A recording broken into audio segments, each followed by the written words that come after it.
नमस्कार, मी स्वप्नील तांबेकर. आपली जी नवीन बॅच सुरू होणार आहे त्याबद्दलची माहिती आजच्या या व्हिडिओमधून मी देणार आहे. त्यामुळे जर तुम्ही अगोदर क्लासला व्हिजिट केलं असेल, सगळी माहिती घेतली असेल, तर हा व्हिडिओ थोडासा तुम्ही स्पीड 1.5x स्पीडने बघा. नवीन जरी असला तरी तुम्ही थोडासा स्पीड वाढवून बघा, म्हणजे कमी वेळेमध्ये तुम्हाला बरीचशी माहिती मिळेल. थोडा व्हिडिओ हा लांबू शकतो. तर आपले जे क्लासेस आहेत हे गेले 10 वर्ष आपण या बँकिंग स्पर्धा परीक्षेचे क्लासेस घेत आहे. फ्युचर प्रोची सुरुवात ही 2013-14च्या दरम्यान झाली होती. मी स्वतः फाउंडर अँड डायरेक्टर आहे फ्युचर प्रो एज्युकेशनचा. सो गेल्या 10 वर्षापासून आपण बँकिंग स्पर्धा परीक्षेमध्ये पश्चिम महाराष्ट्रामध्ये सर्वाधिक रिझल्ट देत आहोत. पश्चिम महाराष्ट्रामध्ये आपल्या रिझल्टच्या आसपास देखील कुठले क्लासेस नाही आहेत. निम्म्याच्या निम्मा देखील रिझल्ट तुम्हाला कुठल्याही क्लासेसमध्ये दिसून येणार नाही. आता पूर्ण महाराष्ट्रभर आम्हाला जायचं आहे. त्यासाठी आम्ही ऑनलाईन माध्यमातून आम्ही पूर्ण महाराष्ट्रभर पोहोचणार आहोत. तर आपली जी बॅच आहे ही बॅचचं तुम्ही वैशिष्ट्य बघितलं असेल तर ही बॅच आहे आपली बँकिंग, स्टाफ सिलेक्शन आणि रेल्वे यांची इंटिग्रेटेड बॅच आहे. इंटिग्रेटेड बॅच आम्ही का सुरू केली, म्हणजे बँकिंग तर आमचा एकदम स्ट्रॉंग एरिया आहे, तरी देखील आम्ही बँकिंग, स्टाफ सिलेक्शन आणि रेल्वे यांची इंटिग्रेटेड बॅच सुरू केली. पूर्ण महाराष्ट्रामध्ये अशी बॅच कोणीही तुम्हाला इंटिग्रेटेड प्रोव्हाइड करत नाही. फक्त आणि फक्त फ्युचर प्रोमध्ये ही प्रोव्हाइड केली जाते. तर याचे काही रिझन्स आहेत. अगोदर आपण बँकिंग, स्टाफ सिलेक्शन आणि रेल्वे याच्याबद्दल जरा डिटेलमध्ये माहिती जाणून घेऊया. बऱ्याच जणांमध्ये असतं की मी फक्त बँकिंगच करणार, तर मी तुम्हाला सांगेन की बँकिंग सोबतच तुम्ही बाकीच्या या परीक्षांचं देखील तयारी करणं का गरजेचं आहे. बऱ्याच क्लासेसमध्ये असं देखील सांगितलं जातं की तुम्ही बँकिंग करा म्हणजे तुमचं स्टाफ सिलेक्शन आणि रेल्वे देखील तयारी होऊन जाईल. असं होत नाही. फक्त तुमची यांची पूर्व परीक्षेची तयारी होऊ शकते, स्टाफ सिलेक्शन आणि रेल्वेची, पण मुख्य परीक्षेला फक्त बँकिंगचा अभ्यास पुरेसा नाही आहे. यांचा सिलेबस कॉमन आहे, मान्य आहे मला, पण तुम्ही पूर्व परीक्षा काढू शकता, मुख्य परीक्षा तुम्ही याच्यातली काढू शकत नाही. त्यासाठी तुम्हाला स्पेशल जी आमची बॅच आहे तीच जॉईन करावी लागेल. ही बॅच आपली ऑनलाईन प्लस ऑफलाईन या फॉर्मॅटमध्ये आहे. त्याबद्दलचे डिटेल्स तुम्हाला मी पुढे सांगेनच. 22 एप्रिलपासून ही बॅच सुरू होते. पत्ता इथं खाली दिलेला आहेच, नंबरवर देखील कॉल करून तुम्ही विचारू शकता. तर पहिल्यांदा आपण बँकिंग आणि इन्शुरन्स एक्झामबद्दल माहिती जाणून घेऊया. तर एक लक्षात घ्या, मी सुरुवातीलाच क्लिअर केलं होतं की बरीचशी मुलांची एक मिस्टेक होते, ते म्हणजे काय म्हणतात, मी फक्त बँकिंगच करणार. बँकिंगच करणार का? बँकिंग आणि इन्शुरन्सचा सिलेबस सेम आहे ना. बँकिंग इन्शुरन्सचा पेपर कोण सेट करतं? IBPS करतं. मग इन्शुरन्सच्या परीक्षा तुम्ही देणार नाही का? उलट इन्शुरन्समध्ये तर बँकिंगपेक्षा कमी ताप आहे, बरोबर ना. तर एक्झाम कुठल्या IBPS कंडक्ट करतं त्याची लिस्ट मी इथं दिलेली आहे. IBPS PO असेल, क्लर्क असेल, SO असेल, RRBच्या PO क्लर्कच्या एक्झाम असतील, SBI PO क्लर्क असेल आणि RBIच्या असिस्टंट ग्रेड बी, इन्शुरन्सच्या सगळ्या LIC, United India insurance, NICL या सगळ्या एक्झाम. त्याचबरोबर महाराष्ट्र गव्हर्नमेंटसाठी टेटची परीक्षा, त्यानंतर MPSCची सरळ सेवा, या सगळ्या परीक्षा IBPS कंडक्ट करतं. IBPS कंडक्ट करतं म्हणजे IBPS पेपर सेट करतं यांचा. सो IBPS म्हणजे फक्त बँकिंग असं नाही आहे. IBPS मध्ये इन्शुरन्स परीक्षा देखील येतात, हे लक्षात घ्या. आणि MPSC सरळ सेवा आणि टेट या देखील येतात. त्यामुळे IBPSचा पॅटर्न जो आहे या सगळ्यांसाठी सेम आहे. आता याच्याबद्दल डिटेल मी जात नाही, त्याच्याबद्दल सेपरेट व्हिडिओ केलाय, त्याची लिंक वाटल्यास मी खाली देतो बँकिंगबद्दलची, तो व्हिडिओ तुम्ही बघून घ्या. तर एवढ्या सगळ्या एक्झाम या बँकिंगमध्ये येणार आहे. या आपण टार्गेट करणार आहे. बँकिंगमध्ये जायचं असेल तर तुम्हाला दोनच अपॉर्च्युनिटी आहेत. ते म्हणजे एकतर तुम्ही ऑफिसर बनून जाऊ शकता किंवा तुम्ही क्लर्क बनून जाऊ शकता. ऑफिसर ही ऑल इंडिया लेवल आहे, आणि ही स्टेट लेवल रिक्रुटमेंट आहे. PO म्हणजे प्रोबेशनरी ऑफिसर थोडक्यात, आणि क्लर्क असिस्टंट जे आहेत ही मात्र स्टेट लेवल असते. तर या वर्षीचा IBPSचं शेड्यूल आलेलं आहे. जर तुम्ही बघितला शेड्यूल व्यवस्थित तर यामध्ये काही गोष्टी महत्त्वाच्या आहेत ज्या मला या ठिकाणी हायलाईट करायच्या आहेत, आपल्यासाठी फार महत्त्वाच्या. तर हे 2025-26चं ऑफिशियल IBPS.in नावाची आपली वेबसाईट आहे. ही वेबसाईट तुम्ही व्हिजिट करा, हे तुम्हाला शेड्यूल, टेंटेटिव्ह शेड्यूल मिळून जाईल. तर यामध्ये बघा पूर्व परीक्षा RRBची ग्रामीण बँकांची ही तुम्ही बघू शकता. जुलै ऑगस्ट म्हणजे मी म्हणेल जुलैच्या लास्ट वीकमध्ये, ऑगस्ट फर्स्ट वीक, ऑगस्टच म्हणूया आपण, ऑगस्टमध्ये आहे. त्यानंतर मुख्य परीक्षा ही नोव्हेंबरमध्ये आहे. ऑफिसरची हे काय तुम्ही एलिजिबल नाही आहे, एक्सपिरियन्स असेल तरच एलिजिबल असणार आहे. त्यानंतर ऑफिस असिस्टंट म्हणजे क्लर्क, याची परीक्षा ही तुम्ही बघू शकता सप्टेंबरमध्ये होत आहे प्रिलिम, ऑगस्टचा लास्ट वीक आणि सप्टेंबरमध्ये, आणि नोव्हेंबरमध्ये ही मुख्य परीक्षा होत आहे. तर ऑगस्ट, सप्टेंबर, ऑक्टोबर, नोव्हेंबर या कालावधीमध्ये तुमची ग्रामीण बँकाची परीक्षा होते. त्यानंतर येते आपलं IBPS PO क्लर्क आणि SO या परीक्षा. याची पूर्व परीक्षा जी आहे प्रिलिमिनरी एक्झाम ही ऑक्टोबरमध्ये आहे, कुणाची? POची. त्यानंतर जी मुख्य परीक्षा आहे ही नोव्हेंबर लास्ट वीकमध्ये आहे. त्यानंतर SOची पूर्व परीक्षा नोव्हेंबरमध्ये आहे आणि मुख्य परीक्षा जानेवारीमध्ये आहे. त्यानंतर क्लर्कची परीक्षा ही पूर्व परीक्षा ही डिसेंबरमध्ये आहे आणि फेब्रुवारीमध्ये ही मुख्य परीक्षा आहे. तर यामध्ये तुम्ही काय बघाल, तर बँकेच्या परीक्षा ह्या कधी सुरू होतात, तर सुरू होत आहेत ऑगस्टमध्ये, आणि ऑगस्टपासून फेब्रुवारीपर्यंत या परीक्षा होत आहेत. ऑगस्टपासून फेब्रुवारीपर्यंत या परीक्षा होत. मग यासाठी जर तयारी करायची असेल तर तुम्हाला जी आमची एप्रिलमध्ये बॅच सुरू होणार आहे ती बॅच एकदम बेस्ट ठरेल. 4 महिन्याची बॅच असते. मे, जून, जुलै, ऑगस्ट 4 महिन्यामध्ये आपला सिलेबस पूर्ण होतो. म्हणजे तुम्ही या एक्झाम टार्गेट करू शकता. त्यानंतर वॅकन्सीजचा ट्रेंड थोडासा आपण जरा ऑब्झर्व करूया, यामध्ये काय आहे तो फार फार महत्त्वाचा आहे. तर वॅकन्सीज बघितल्या तर 2024 मध्ये या ज्या मगाशी एक्झाम सांगितल्या PO clerk, SBI PO clerk, RRB PO clerk याच्या मिळून जवळपास 34,000 वॅकन्सीज आहेत. 34,000. 23ला काय होतं 2023ला, तर ह्या जवळपास 25-26,000 वॅकन्सीज होत्या. 2022ला किती होत्या? 28,000 होत्या. तर आपण म्हणू शकतो की साधारण रेंज जी आहे ही 25,000 ते 35,000 वॅकन्सीज दरवर्षी बँकेमध्ये निघत असतात. पण हा आकडा थोडासा तुम्हाला फसवा वाटू शकतो, कारण मी मगाशी सांगितले ऑफिसर लेवलच्या एक्झाम ऑल इंडिया लेवलच्या एक्झाम आहेत, म्हणजे सगळे राज्यातील मुलं त्यांना अप्लाय करणार. जर आपण महाराष्ट्राचा विचार केला तर महाराष्ट्राला IBPS क्लर्कला तुम्हाला महाराष्ट्राला अप्लाय करावा लागेल, SBI क्लर्क आणि यांना महाराष्ट्राला फक्त अप्लाय करावा लागेल. या ज्या वॅकन्सीज आहेत ह्या ऑल इंडिया वॅकन्सीज आहेत. IBPS क्लर्कच्या यावर्षीच्या ह्या जवळपास 700 वॅकन्सीज आहेत. त्यानंतर SBI क्लर्कच्या यावर्षी सगळ्यात जास्त 1300 आल्या होत्या, गेल्या वर्षी जवळपास 700च्या होत्या. म्हणजे दरवर्षी 600-700ची रेंज जी आहे ही या ठिकाणी मेंटेन आहे. यावर्षीच फक्त जादा आलेल्या आहेत महाराष्ट्राच्या वाट्याला. त्यानंतर याच्या महाराष्ट्रामध्ये दोन्ही मिळून हार्डली एक 600 वॅकन्सीज असतील.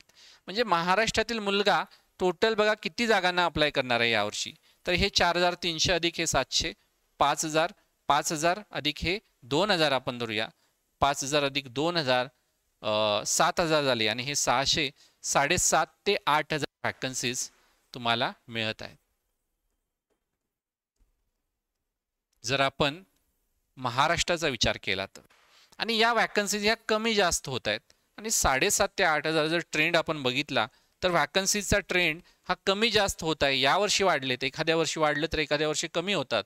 त्यामुळे आपण 7,500-8,000 मध्ये सॅटिस्फाय राहणार का हा प्रश्न आहे. आणि म्हणूनच आपण इंटिग्रेटेड बॅच सुरू केली, कारण याचा काय भरोसा नाही IBPS जागा किती काढेल याचा. सो आपण स्टाफ सिलेक्शनचे देखील यामध्ये सिलेबस कव्हर केलेला आहे.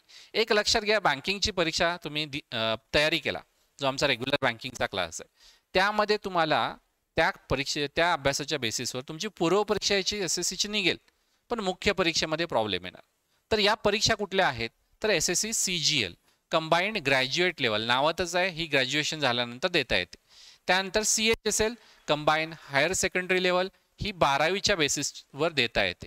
त्यानंतर MTS ही 10thच्या बेसिसवर देता येते. त्यानंतर JEE इंजिनिअरिंग झालं असेल मेकॅनिकल, सिव्हिल, इलेक्ट्रिकल तर त्यांनाच फक्त देता येते. स्टेनोग्राफरची आहे, GD कॉन्स्टेबल आहे, CPO म्हणजे थोडक्यात सेंट्रल पोलीस ऑर्गनायझेशनमध्ये जसं आपल्याला महाराष्ट्रामध्ये इन्स्पेक्टर बनायचं असेल तर PSI बनायचं असेल तर MPSC द्यावी लागते.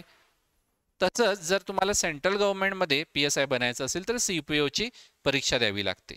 आणि SSC सिलेक्शन पोस्ट या महत्त्वाच्या एक्झाम्स आहेत. एक लक्षात घ्या, IBPS आणि स्टाफ सिलेक्शनमध्ये काय फरक आहे.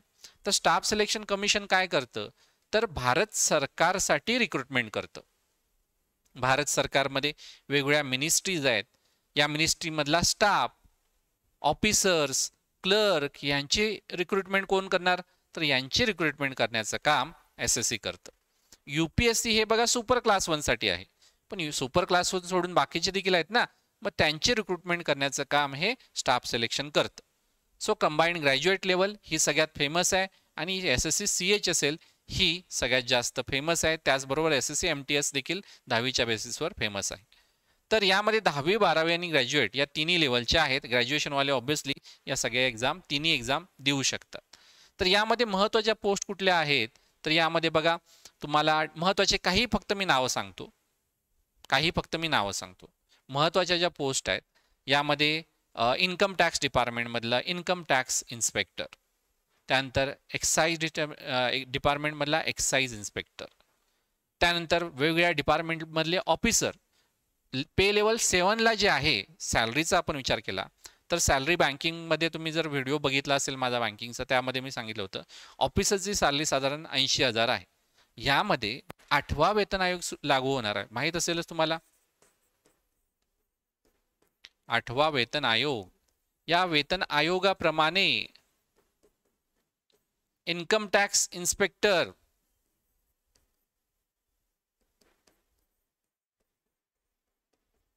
अँड अदर ज्या 7व्या लेवलला आहे 7th लेवलच्या पोस्ट आहेत यामध्ये ही सगळ्या जवळपास एक 15-16 पोस्ट असतात. कंबाईन एक्झाम असते 15-16 पोस्टसाठी CGL. तर याची आत्ता 8व्या वेतन आयोग लागू झाल्यानंतर जवळपास 1,70,000 दरमहा पगार होणार आहे. म्हणजे ऑफिसर जो आहे PO त्याच्या डबल जवळपास सॅलरी यांची होणार आहे. सो हे महत्वाचं आहे. हे का तुम्ही सोडणार आहे. कमीत कमी सॅलरी 70-80,000 पासून सुरू होणार आहे. 70-80,000 पासून वेगवेगळ्या पोस्ट असतात. त्याच्यासाठी मी एक सेपरेट व्हिडिओ बनवला आहे, तो बघा तुम्ही, त्याची लिंक मी देईनच. यामध्ये तुम्हाला ह्या सगळ्या पोस्ट येतात. मग ह्या आपण का सोडायच्या तर याची देखील आपण तयारी करणार आहे. वॅकन्सीचा जर ट्रेंड आपण बघितला तर 2024ला SSC CGL मार्फत ज्या वेगवेगळ्या 15-16 पोस्ट आहेत, कंबाईन पोस्ट आहेत, 18,200 वॅकन्सीज आल्या होत्या. किती? 18,000 वॅकन्सीज. जर तुम्ही मगाशी यामध्ये बघितला तर आपण बघा 7,500 ते 8,000. इथं या कड्यावर जाऊ नका. तुम्ही महाराष्ट्रामध्ये राहून फक्त 7,500 ते 8,000 किंवा जास्तीत जास्त चला 10,000 मी म्हणतो, चला 10,000 तुम्ही अप्लाय करणार आहे. इथं किती? इथं बघा फक्त तुम्ही CGL मध्ये फक्त CGL मध्ये 18,000 वॅकन्सीज आहेत. म्हणजे जवळपास डबल वॅकन्सीज आहेत जेवढ्या बँकिंगमध्ये आहेत. आणि या वॅकन्सी ऑल इंडिया असतात, याच्या रिजनल नसतात. 18,000 जागा तुम्हाला अवेलेबल आहेत. त्यानंतर CHSLच्या जवळपास 3,700. म्हणजे जर आपण ॲडिशन केली यांची तर हे 19 ने 3 22,000 जागा 2024ला याला तुम्ही अप्लाय करू शकला असता. ते 7,500-8,000 कुठं, 10,000 कुठं आणि या 22,000 कुठं, डबल पेक्षा जादा झाल्या. त्यानंतर 23चा जर आपण ट्रेंड बघितला तर 23ला ह्या जवळपास 10,000 होत्या, कमी होत्या. 22ला तर हद्दच पार केली, 40,000 वॅकन्सीज झाल्या. 40,000 वॅकन्सी. दुर्दैवाने महाराष्ट्रामधली आपली 1% देखील मुलं नाही आहेत. त्यानंतर 21चं जर बघितलं आपण साधारण एक 12-13,000 पर्यंत आहे आणि हे 11-12,000 आहे. तो बघा एक ॲव्हरेज जर आपण काढलं तर माझ्या मते दरवर्षी तुम्हाला एक 10,000 ते 12,000 वॅकन्सीज यामध्ये आरामामध्ये मिळून जातील. आणि ह्या सगळ्या तुम्हाला अवेलेबल असणार आहे. सो हा एक चांगला पर्याय आहे. त्यानंतर रेल्वे एक्झाम्स. आता रेल्वे आणि SSCचा सिलेबस सेमच आहे, फरक काहीच नाही. उलट यामध्ये तुम्हाला एक फायदा आहे, रेल्वेला इंग्लिश हा विषयच नाही आहे. इंग्लिश हा विषयच या ठिकाणी नाही आहे. इंग्लिश सोडून जे बाकीचे विषय आहेत हे सगळे यामध्ये येतात. तर विषय कोणते आहेत यामध्ये हे जरा मी तुम्हाला सांगतो. जे आपण शिकवणार आहे ते पुढे मी तुम्हाला घेणार आहे. तर एक्झाम कुठल्या आहेत त्या अगोदर आपण बघूया. एक्झाम आहेत RRB NTPC, non technical popular categories, graduate लेवलच्या आणि 12वीच्या बेसिसवर आपण ही एक्झाम देऊ शकतो. ग्रुप D ज्याला लेवल 1 असं म्हणतात, ALP असिस्टंट लोको पायलट, थोडक्यात ट्रेन चालक. त्यानंतर JEE, इथं देखील ज्युनियर इंजिनियरच्या पोस्ट आहेत. त्यानंतर ministerial isolated categories, paramedical staff, अशा ह्या वेगवेगळ्या एक्झाम होत असतात. तर आपण पास्ट ट्रेंड जर आपण बघितला तर ह्या एक्झाम दरवर्षी होत नव्हत्या. म्हणजे 10 नंतर 12-13ला झाल्या, त्यानंतर 18-15ला झाल्या, त्यानंतर 19ला झाल्या, त्यानंतर 25ला झाल्या. पण यावर्षी रेल्वे मिनिस्ट्री जे आहेत, रेल्वे मिनिस्ट्रीने हे क्लिअर केले, इथून पुढे दरवर्षी ह्या परीक्षा होणार आहेत. तर याच्या वॅकन्सीज किती येतात, तर ह्याच्या वॅकन्सी 2024लाच फक्त आपण बघितल्या तर 43-44 वॅकन्सीज आहेत. किती? 44,000. म्हणजे ते बँकिंगच्या फक्त तुम्ही टार्गेट करायचं म्हटलं की 10,000, ह्या 44,000 आणि ह्या तुमच्या 22,000 किती झाल्या? 66,000 इथंच झाल्या तुमच्या. 66,000 वॅकन्सीज झाल्या. ह्या आपण का सोडायच्या? म्हणून आपण यामध्ये वॅकन्सीचा विचार करता सगळ्या एक्झाम टार्गेट करणं फार फार आवश्यक आहे. यामध्ये देखील 8वा वेतन आयोग लागू झाल्यानंतर सगळ्यात हायेस्ट सॅलरी जी आहे स्टेशन मास्टरची, नाही म्हणले तरी 1.5 लाख दरमहा होणार आहे. लक्षात आलं? सो हे फार फार महत्त्वाचं आहे. म्हणूनच आपण इंटिग्रेटेड बॅच सुरू केलेली आहे, ज्यामध्ये बँकिंगचा सिलेबस आपण अगोदर जो शिकवत होतो तोच ठेवला आहे. त्यातला एकही पॉईंट आपण कमी केलेला नाही. आता ॲड केलेला आहे. कुठला ॲड केला आहे? जो थोडासा गॅप राहतो बँकिंगच्या सिलेबसमध्ये, जो SSC आणि रेल्वेचा आहे, तो गॅप आम्ही फिल केलेला आहे. तर सब्जेक्ट कुठले आहेत? तर क्वांटिटी ॲप्टिट्यूड हा सर शिकवणार आहे. रिझनिंग आहे, रिझनिंग मी स्वतः शिकवणार आहे. इंग्लिश मी स्वतः शिकवणार आहे. GK GS मी स्वतः शिकवणार आहे. 22 एप्रिल पासून आपली बॅच सुरू होते. टाइम सकाळी 8:30 ते 3:30 राहील. 3:30चं 4, 4:30, 5 पण होऊ शकतं. म्हणजे दिवसभर आपली बॅच होणार आहे. यामध्ये आपलं banking, insurance, staff selection, railway ह्या एक्झाम्स टार्गेट केल्या. जवळपास 40 पेक्षा जास्त तुम्ही एक्झाम यामध्ये देऊ शकता. जर तुम्हाला डिफेन्समध्ये करिअर करायचं असेल तर त्याच्या देखील परीक्षा तुम्ही या सिलेबसवर देऊ शकता. तर थोडंसं तुम्हाला स्टाफबद्दल इंट्रोडक्शन देतो. Ninad Mane sir, maths MSc maths झालेलं आहे, त्यानंतर त्यांचं BEd झालेलं आहे. सरांनी टेटची परीक्षा दिली होती 2022-23ची. यामध्ये महाराष्ट्रामध्ये EWS कॅटेगरीमध्ये सरांचा 10वा रँक आलेला आहे. सो सगळ्यात बेस्ट फॅकल्टी तुम्हाला आहे. सरांची RRB PO क्लर्क मेन्स ही देखील त्यांनी काढलेली आहे. त्यानंतर मी स्वतः ऑब्विसली मी गेली 10 वर्ष टीचिंग करत आहे. 10-11 वर्षाचा अनुभव आहे मला बँकिंग स्पर्धा परीक्षेचा. यामध्ये मी सगळ्या ज्या एक्झाम्स तुम्ही देणार आहे बँकिंगच्या, या सगळ्या मी एक्झाम क्रॅक केलेल्या आहेत. IBPS PO मेन्स 5 वेळा, SBI PO मेन्स 3 वेळा, IBPS क्लर्क ज्या जितक्या वेळा दिल्या तितक्या वेळा पास केलेले आहे. SBI क्लर्क असू दे, RRB PO क्लर्क असू दे, इन्शुरन्स एक्झाम्स असू दे, RBI असिस्टंट एक्झाम असू दे, सगळ्या एक्झाम ह्या एक्झाम मी पास केलेल्या आहेत. त्याचबरोबर कॅटमध्ये मला 98% पडलेत. MBA CET जस्ट गेल्या वर्षी दिली होती, 99.64% पडलेले आहेत. सो तुम्हाला थोडक्यात सांगायचं आहे की आम्ही या स्वतः एक्झाम दिलेल्या आहेत, देत असतो. नवीन पॅटर्न जर कुठला चेंजेस झाला तर लगेच आम्ही तो अगोदर आम्ही बघतो नवीन पॅटर्न काय आलेला आहे, नवीन चेंजेस काय झालेले आहेत आणि त्याप्रमाणे तुम्हाला आम्ही शिकवतो. त्यामुळं पश्चिम महाराष्ट्रामध्ये सगळ्यात जास्त रिझल्ट आमचा आहे, सगळ्यात जास्त सक्सेस रेशो महाराष्ट्रामध्ये आपल्या क्लासचा आहे. सो सगळ्यात जास्त सक्सेस रेशो हे फार महत्त्वाचं आहे. म्हणजे आपल्या इथं बघा साधारण दरवर्षी 150 ते 160 ॲडमिशन होतात. त्यामधलं जवळपास दरवर्षी तुम्ही रिझल्ट जर आपण लिस्ट काढली तर निम्म्यापेक्षा जास्त सिलेक्शन तुम्हाला दिसून येतील. 60-70 सिलेक्शन दरवर्षी होत आहेत. जवळपास 50%चा आपण स्ट्राईक रेट आहे ठेवलेला आहे. पूर्ण महाराष्ट्रामध्ये, पूर्ण भारतामध्ये तुम्हाला एवढा स्ट्राईक रेट कुठंच मिळणार नाही, याची मी तुम्हाला गॅरंटी देतो. सो सब्जेक्ट मी परत एकदा सांगतो, quant, reasoning, English, GK, GS हे सब्जेक्ट कव्हर होणार आहेत. 22 एप्रिलपासून बॅच सुरू होते. टायमिंग सांगितलेलं आहे. ड्युरेशन महत्त्वाचं आहे. ड्युरेशन 4 महिने आहे. फी जी आहे ही ऑनलाईनची फी 10,000 आहे सगळ्यात महत्त्वाचं, आणि ऑफलाईनची फी 25,000 आहे. ही फी जो आम्ही कंटेंट प्रोव्हाइड करतोय बँकिंग, SSC प्लस रेल्वेच्या मानानं फार कमी आहे. कमी फीमध्ये तुम्हाला या सगळ्या गोष्टी मिळणार आहेत. आणि हे 4 विषय GK GS मध्ये बघा, GK जे GS आहे हे बँकिंगचं पण आपण कव्हर करतो. बँकिंग सोबतच आपण हिस्ट्री, जिओग्राफी, त्यानंतर पॉलिटी, इकॉनॉमी हे सगळं यामध्ये कव्हर होतो. SSCचा प्रॉपर सिलेबस एकदम कव्हर होतो. अजिबात आपण सिलेबसमध्ये काही कॉम्प्रोमाइज करत नाही. जो सिलेबस आहे तो तुम्हाला या ठिकाणी शिकवला जातो. बँकिंगचा सगळा सिलेबस, स्टाफ सिलेक्शनचा सगळा सिलेबस, त्यानंतर रेल्वेचा सगळा सिलेबस, एकही सब्जेक्ट आपण यामध्ये सोडत नाही, एकही पॉईंट आपण सोडत नाही. तर ऑनलाईन बॅचमध्ये तुम्हाला काय फॅसिलिटीज मिळतात? तर ऑनलाईनमध्ये तुम्हाला लाईव्ह लेक्चर मिळणार आणि ऑनलाईन टेस्ट सिरीज मिळणार. ह्या दोनच गोष्टी असणार आहेत. लाईव्ह लेक्चर्स दररोज होणार, ते रेकॉर्डेड देखील असणार आहेत. ऑब्व्हियसली हे रेकॉर्डेड देखील 1 वर्ष याची व्हॅलिडिटी असेल, 1 इयर व्हॅलिडिटी.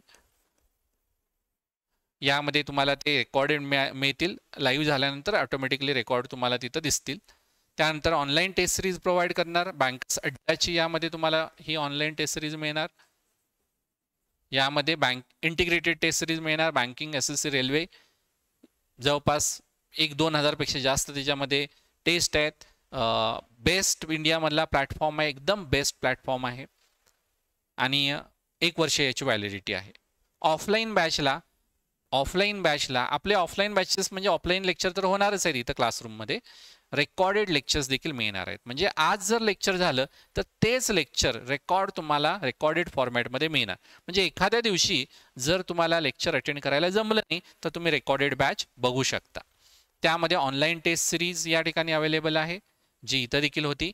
प्लस 6 बुक्स आम्ही प्रोव्हाइड करतो. जो आमचा कंटेंट पार्टनर आहे बँकर्स अड्डा, याच्या एकदम इंडियामधला बेस्ट कंटेंट, इंडियामधले बेस्ट बुक, स्टडी मटेरियल आम्ही तुम्हाला इथं फ्री ऑफ कॉस्ट प्रोव्हाइड करणार आहे. सो याची फी 10,000 आहे आणि याची फी 25,000 आहे. याच्यामध्ये तुम्हाला काही एक्स्ट्रा फॅसिलिटीज मिळतात ऑफलाईन बॅचमध्ये, जसं स्टडी रूम आणि कम्प्युटर लॅब. ह्या फॅसिलिटी तुम्हाला इथं आपल्या क्लासमध्ये प्रोव्हाइड केल्या जातील at no cost, free of cost. लक्षात आलं? ॲट नो कॉस्ट म्हणजे तुम्हाला कुठलीही फी आम्ही सिलेक्शन होईपर्यंत घेणार नाही. सिलेक्शन होईपर्यंत आम्ही या तुम्हाला फॅसिलिटीज फ्रीमध्ये प्रोव्हाइड करणार आहोत. तुम्ही स्टडी रूम, कम्प्युटर लॅब ह्या यूज करू शकता. जर बाहेर स्टडी रूम लावायची म्हटली तर 500-600 रुपये पर मंथ लागतात. 1 वर्षाचं 5-6 हजार होतात. कम्प्युटर लॅब जर तुम्हाला बाहेर पाहिजे असेल तर त्याच्या 200-300 एक्स्ट्रा घेतात. म्हणजे बाहेर बघायला गेलं तर एक 9-10 हजार तुमचे वर्षाला याच्यामध्ये जाणार आहेत. सो तुम्ही जर इथं क्लासरूममध्ये आला, टेस्ट दिला, क्लासरूममध्ये आला, स्टडी केला तर तुम्हाला या सगळ्या गोष्टी फ्री ऑफ कॉस्ट मिळून जातील. त्यानंतर बुक्सची आपण बघितला तर बुक्समध्ये 6 बुक्स आपण प्रोव्हाइड करणार. यामध्ये क्वांट, रिझनिंग, इंग्लिश, त्यानंतर डेटा इंटरप्रिटेशन, पझल आणि SSCचं GKचं जे बुक आहे, ह्या 6 बुक्स आम्ही प्रोव्हाइड करणार आहे. ह्या बुक्सची बाहेर प्राइस बघायला गेला तर जवळपास 2 ते 2,500 पर्यंत याची प्राइस आहे. 2,500 ऑनलाईन टेस्ट सिरीज घ्यायची म्हटली तर त्याचे 1,000 रुपये, 3,500-4 हजारचं आम्ही तुम्हाला मटेरियल्स प्रोव्हाइड करत आहे. तर अजून जर तुम्हाला काय माहिती पाहिजे असेल तर हा जो नंबर दिलेला आहे यावर तुम्ही कॉल करा. पत्ता मी तुम्हाला सांगतो. आपलं जे CBS आहे कोल्हापूरचं बस स्टँड जे आहे, सेंट्रल बस स्टँड, त्याच्या बरोबर बॅक साईडला आहे, चालत अगदी 5 मिनिटावर आहे. किंवा जे तुम्ही रेल्वे स्टेशन आहे आपलं, तर शाहूपुरीकडचे जे रेल्वे फाटक आहे तिथून बाहेर पडल्यानंतर समोरची 2 नंबरची बिल्डिंग ही आपलीच आहे. म्हणजे एकदम कन्व्हिनियंट लोकेशन आहे. तुम्ही बसने पण येऊन जाऊन करू शकता किंवा तुम्ही ट्रेनने देखील येऊन जाऊन करू शकता. तर आता काही तुमचे महत्त्वाचे पॉईंट्स या ठिकाणी मला कव्हर करायचे राहिलेत, हे एकदा मी कव्हर करतो. आय होप तुम्हाला जर थोडा व्हिडिओ लांबला असेल तर थोडंसं तुम्ही स्पीड वाढून बघा.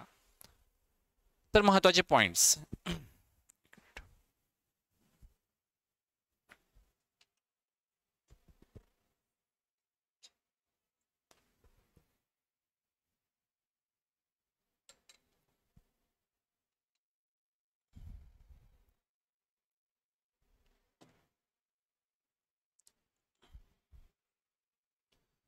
ऑनलाईन आणि ऑफलाईन, बऱ्याच जणांच्या मनामध्ये प्रश्न असतो की मी ऑनलाईन करू की ऑफलाईन करू. ऑनलाईनची फी 10,000 आहे, ऑफलाईनची फी 25,000 आहे, जी फ्युचरमध्ये ऑफलाईनची आणि ऑनलाईनची देखील वाढू शकते. फी एकदम रिझनेबल आहे. जर तुमच्या फी हा कन्सर्न असेल तर माझ्या मते तुम्ही ऑनलाईन बॅच जॉईन करा. एक्स्ट्रा तुम्हाला बुक्स घ्यावे लागतील, त्याला तुम्हाला एक बुक्ससाठी एक 2-2.5 हजार रुपये खर्च येईल एक्स्ट्रा. ओके. त्यानंतर तुम्हाला घरी जर अभ्यासाची सोय असेल तर तुमचा स्टडी रूमचा देखील खर्च वाचेल. फक्त तुमचं इंटरनेट कनेक्शन घरी पाहिजे. इंटरनेट म्हणजे मोबाईलला चांगली रेंज असली पाहिजे, किंवा तुम्ही ब्रॉडबँड कनेक्शन घेतलं असेल तर काही प्रॉब्लेमच येणार नाही. त्यामुळे त्याचं जर ब्रॉडबँड कनेक्शन घेतलं तर त्याचं देखील एक कॉस्टिंग तुम्हाला पकडावं लागेल. सो ऑनलाईन ऑफलाईनमध्ये तुम्हाला इथं कोल्हापूरमध्ये लेक्चर करावे लागतील. जॉब करत तुम्हाला हे करणं शक्य नाही आहे. जॉब तुम्हाला सोडून ह्या गोष्टी कराव्या लागतील. डेली 5-6 तास टीचिंग होतं. मध्ये ऑब्व्हियसली गॅप दिला जातो, सलग 6 तास टीचिंग होत नाही, मध्ये अर्धा-पाऊण तासाचा गॅप दिला जातो. सो डोंट वरी, सुरुवातीला पूर्ण 6 तास होणार नाही. सुरुवातीला 4 तासच आम्ही घेऊ, नंतर हळूहळू वाढवत 6 तास करू.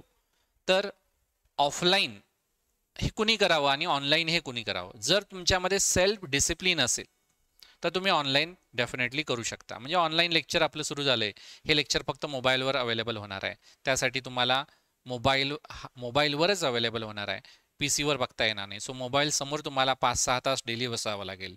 त्यानंतर स्वतः नोट्स काढावे लागतील, सॉल्व करावे लागेल. जो होमवर्क आहे तो तुम्हाला स्वतः करावा लागेल. ऑफलाईनला असला तर होमवर्क आम्ही करून घेऊ, तुमचं होमवर्क चेक केला जाईल. इथं तुम्हाला कंटिन्युअसली बसावं लागेल. मध्ये ब्रेक देतो, ऑब्व्हियसली मुलांच्या ओळखी होतील. पियर लर्निंग जे आहे, जे फार महत्त्वाचं आहे, ते तुम्हाला ऑफलाईनमध्ये मिळेल. सो तुम्ही ऑनलाईन जर सेल्फ डिसिप्लिन असेल, स्वतःवर कॉन्फिडन्स असेल तर बिनधास्त करा. जे आम्ही इथं शिकू एक्झॅक्ट सेम तसंच तुम्हाला बघायला मिळणार आहे. जसं तुम्ही आत्ता बघताय तसंच एक्झॅक्टली तुम्हाला बघायला मिळेल. ऑफलाईनला सगळ्यात जास्त फॅसिलिटीज आहेत, त्यामुळं कॉस्टिंगचा तर माझ्या मते ते कव्हर होऊन जातच फॅसिलिटीचा विचार केला तर. त्यामुळे तुम्ही ऑफलाईनचा देखील विचार करू शकता. फक्त कोल्हापूरमध्ये जर राहायला यायचं असेल तर तुम्हाला तो एक एक्स्ट्रा खर्च असेल, ज्यामध्ये तुमचं मेस असेल. मेसला साधारण एक 2,000 पर्यंत आहे. त्यानंतर आय थिंक 2800 पर्यंत आहे. त्यानंतर राहण्याचा खर्च एक 2,000-1,500, साधारण 5 ते 6,000 पर मंथ. 6,000 आपण पर मंथ खर्च कन्सिडर करूया. सो 4 महिन्याचे 24,000 तुम्हाला तिथं लागतील. त्यामुळं ऑफलाईनचा सगळा विचारपूर्वक तुम्ही निर्णय घ्या. मेस आहे तुम्हाला, तुमचं रूम भाडं आहे, या सगळ्या गोष्टी त्यामध्ये येणार आहे. त्यानंतर डेमो लेक्चर्स. सो ऑनलाईन आणि ऑफलाईनचा तुम्हाला काही डाऊट असेल तर तुम्ही माझ्याशी डायरेक्ट कॉन्टॅक्ट करा. डेमो लेक्चर्स म्हणजे ॲक्च्युली मी डेमो लेक्चर देत नाही, रेग्युलर लेक्चरच देतो आणि ते तुम्हाला फ्रीमध्ये देतो. डेमो लेक्चर म्हटल्यानंतर सोपं शिकवायचं असं नाही. जे आमची बॅच चालू आहे त्यामध्ये या, तुम्हाला आम्ही डेमो लेक्चर्स, तुमच्या भाषेमध्ये डेमो लेक्चर, रेग्युलर लेक्चरच आमच्यासाठी असणार आहेत. आम्ही सोपं शिकवणार नाही डेमोसाठी. हे तुम्हाला 5 days फ्रीमध्ये मिळतील.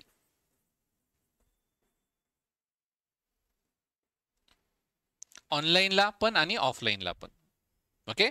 5 days फ्री मध्ये मिळतील तुम्हाला. 6व्या दिवशी कंपल्सरी तुम्हाला फी द्यावी लागेल.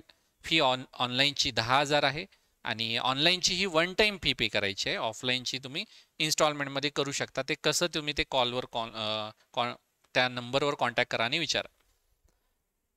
त्यानंतर सिलेबस कव्हर होतो का? 4 महिन्यामध्ये सिलेबस आरामामध्ये कव्हर होतो, त्याची तुम्ही काळजी करू नका. गेली 10-11 वर्ष आम्ही याच क्षेत्रामध्ये आहे. सगळ्या बॅचेसचा सिलेबस आम्ही कव्हर केलेला आहे. सो डोंट वरी, ती आमची जबाबदारी आहे. डेली 6 तास 4 महिने शिकवणं आमची जबाबदारी आहे. अकोमोडेशन फॉर आउटसाइड स्टुडंट मी सांगितले साधारण एक 1,500 पासून तुम्हाला इथं रूम्स अवेलेबल आहेत. 3-4 मित्र असतील तर तुम्ही एकत्र येऊन एखादा फ्लॅट देखील या ठिकाणी राहू शकता. मेसची फॅसिलिटीज इथं कोल्हापूरमध्ये चांगल्या अवेलेबल आहेत, तुम्हाला या इझिली मिळून जातील. अकोमोडेशनचा मेसचा या ठिकाणी काही प्रॉब्लेम येणार नाही. व्हिडिओ लेक्चर्स ऑफलाईन बॅचला आम्ही रेकॉर्डेड फॉर्मॅटमध्ये देणार आहे, हे लक्षात घ्या. एखाद्या दिवस तुम्ही मिस झाला तर तुम्ही हे बघू शकता. 1 इयर व्हॅलिडिटी यांना देखील असणार आहे. ऑनलाईनची व्हॅलिडिटी देखील 1 इयर आहे, ऑफलाईनची व्हॅलिडिटी 1 इयर आहे. सक्सेस रेशोबद्दल मी तुम्हाला सांगितले, मोर दॅन 50% सक्सेस रेशो जो पूर्ण भारतामध्ये कुठल्या क्लासचं नसणार, याची मी तुम्हाला फुल गॅरंटी देतो. फ्युचर प्रोचं ॲप आहे, ऑनलाईन लेक्चर ह्या ॲपवर होतील. ऑनलाईन लेक्चर रेकॉर्डेड लेक्चर तुम्हाला ॲपमध्ये मिळतील. सो हे ॲप डाउनलोड करून घ्या. परचेस कसं करायचं याबद्दलचे सगळे डिटेल आम्ही तुमचे डेमो लेक्चर झाल्यानंतर तुम्हाला सांगू. आत्ताच तुम्ही यामध्ये काही परचेस करू नका. कसं परचेस करायचं वगैरे सगळे डिटेल्स, कशी लेक्चर वगैरे बघायचं हे आम्ही सांगू. बाकी आपले टेलिग्राम चॅनेल जॉईन करा, यामध्ये तुम्हाला सगळे डिटेल्स मिळतील, नोटिफिकेशन मिळतील, सगळे डिटेल्स तुम्हाला इथं मिळून जातील. त्यामुळे आपलं टेलिग्राम चॅनल आहे ते नक्की जॉईन करा. आणि हे जे यूट्यूब चॅनल आहे त्याला सबस्क्राईब केलं नसेल तर अगोदर सबस्क्राईब करून घ्या. सो आय होप तुमचे सगळे डाऊट्स या ठिकाणी क्लिअर झाले असतील. तर 22 एप्रिलपासून आपली बॅच सुरू होत आहे. Online plus offline. फी तुम्हाला मी सांगितलेली आहे. अजून काही डाऊट्स असेल तर तुम्ही बिनधास्त कॉन्टॅक्ट करा. आणि आपला रिझल्ट एकदम बेस्ट आलेला आहे. आपलं जर तुम्हाला हा एकदम जेन्युइन रिझल्ट आहे, लक्षात घ्या. पूर्ण मी महाराष्ट्रामध्ये तुम्हाला हे का सांगत आहे आपला रिझल्ट बेस्ट आहे, हा जेन्युइन रिझल्ट आहे. बऱ्याच क्लासेस काय करतात की काहीतरी तुम्हाला फ्रीमध्ये देतो म्हणून सांगतात, फ्रीमध्ये मेन्स लेक्चर देतो, फ्रीमध्ये तुम्हाला करंट अफेअर शिकवतो. फ्रीमध्ये देत आहे ठीक आहे, पण ते लेक्चर अटेंड करण्यासाठी मुलांचं ॲडमिट कार्ड, मुलांचा फोटो, मुलांचं बर्थ डेट, ह्या सगळ्या गोष्टी सबमिट करून घेतल्या जातात. त्यानंतर त्या मुलाने ते लेक्चर करावं किंवा करू नये काय फरक पडत नाही. त्यांचं ते रिझल्ट चेक करतात आणि रिझल्ट मग दाखवतात. एवढी आमची 500 मुलं सिलेक्ट झाली, 1000 मुलं सिलेक्ट झाली, असला प्रकार आमच्या इथं होत नाही. आमचे हे जेन्युइन स्टुडंट्स आहेत, आपले स्वतःचे क्लासरूमचे ऑफलाईनचे स्टुडंट आहेत. तुम्ही फक्त इथं या आणि तुम्ही फक्त सांगा कुणाला तुम्हाला भेटायचं आहे, आम्ही भेटून देतो. जे सक्सेसफुल झाले त्यांच्याशी तुम्ही कॉन्टॅक्ट करून देतो, त्यांच्याशी बोला तुम्ही, मग ठरवा. जे सक्सेसफुल तर मी म्हणेल ज्यांनी इथं क्लास केलाय त्या मुलांशी तुम्ही डिस्कस करा आणि मग ठरवा. जी रेग्युलर बॅच चालू आहे त्या मुलांना तुम्ही भेटा आणि टीचिंग क्वालिटीबद्दल विचारा. सगळ्या गोष्टी तुम्हाला क्लिअर होतील. ठीक आहे. सो आय होप सगळ्या गोष्टी तुम्हाला क्लिअर झाल्या असतील. मला जो खाली इथं डिस्प्ले होत आहे त्यावर तुम्ही कॉन्टॅक्ट करा. पत्ता परत एकदा सांगतो, 5 बंगला परिसर. पत्ता या ठिकाणी पहिल्या ह्याच्यावर होता, थोडासा वर गेला होता. ओके, सो आपला हा पत्ता आहे. स्टार टॉवर 4था मजला, 5 बंगला परिसर, पुलाजवळ, शाहूपुरी. ओके, तर भेटूया आपण 22 एप्रिलला. 22 एप्रिलला निश्चितच आपण भेटू, ऑनलाईन आणि ऑफलाईन दोन्हीमध्ये. Okay, thank you.